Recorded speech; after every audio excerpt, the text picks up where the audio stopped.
আমি আমার একমাত্র ছেলে ফারহান ফায়াজকে হারিয়েছি। এটা একদিকে যেমন গর্বের, আরেকদিকে অনেক বেশি কষ্টের।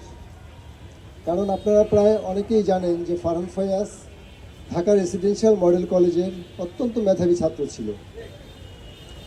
বেঁচে থাকলেও কিন্তু সে তার নিজের আত্মকর্ম পরিচয়ের মাধ্যমে সে কিন্তু আমাকে গর্বিত করতে পারত। আজকে আমি আমি শারীরিকভাবে একটু অসুস্থ, আমি আমার বক্তব্য লম্বা করব না। আমি জাস্ট সংক্ষেপে দুইটা কথা বলবো। ফারহান ফায়াজ তার যে আত্মত্যাগ, আজকে জুলাই শহীদ দিবস, 16ই জুলাই জুলাই শহীদ দিবস। রংপুরে সেই বেগম রোকেয়া বিশ্ববিদ্যালয়ের আবু সাঈদ যেদিন তার দুহাত প্রসারিত করে তার জীবন দিয়েছিল, আবু সাঈদ জুলাই ফসলের জন্য বীজ বপন করেছিল, আর এই বীজটাকে পূর্ণাঙ্গ রূপ দিয়েছিল কিন্তু ফারহান ফায়াজের মৃত্যুটা। কারণ 18ই জুলাই ধানমন্ডি 27 নম্বরে সে যখন তার বন্ধুদেরকে নিয়ে সে তার residential model college, Saint Joseph college, ওই কলেজগুলোর তার যেহেতু বিভিন্ন কলেজের সাথে সে যেহেতু সে ছিল তাদের কলেজের সায়েন্স ক্লাব, ইয়ুথ ক্লাবের ভাইস প্রেসিডেন্ট। আর এই যে ক্লাবগুলোর সাথে তার কানেক্টিভিটি থাকার কারণে বিভিন্ন কলেজের সাথে তার কানেকশন ছিল, এবং সেই জন্য সে তার বিভিন্ন কলেজের স্টুডেন্টদের নিয়ে সে আন্দোলনে সামিল হয়েছিল, এবং সে নেতৃত্ব দিয়ে তার ছোট ছোট ভাইদেরকে সেভ করার জন্য সে সামনে এগিয়ে গিয়েছিল। 16 তারিখ আবু সাঈদ যেদিন শহীদ হয়, সেই দিনই কিন্তু ফারহান সেই গণভবন কেন্দ্রিক তাদের আন্দোলনগুলো ছিল।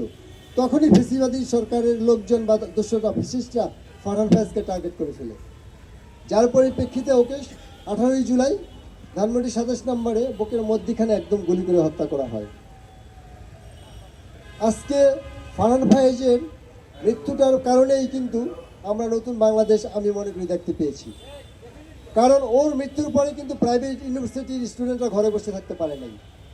আমি অনেক প্রাইভেট ইউনিভার্সিটির সংগঠনের সাথে কথা বলেছি, ছাত্রদের সাথে জানতে পেরেছি যে ফারহান ফায়াজের মৃত্যুটা, ওর যখন গুলিবিদ্ধ দেহটা রিক্সা করে নিয়ে যাচ্ছে এবং ওর আন্টি নাজিয়া খান একটা পোস্ট দিয়েছিল যে this is Farhan Fayaz, his dead now we want justice.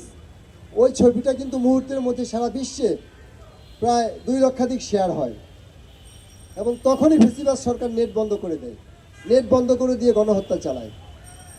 সেই জন্যই বলবো, আমি একটু আগে বলেছি যে আবু সাঈদের মৃত্যু বীজ বপন করেছিল, আর ফারহান ফায়াজের মৃত্যুটা কিন্তু এই বীজের পূর্ণাঙ্গ রূপ দিয়েছিল।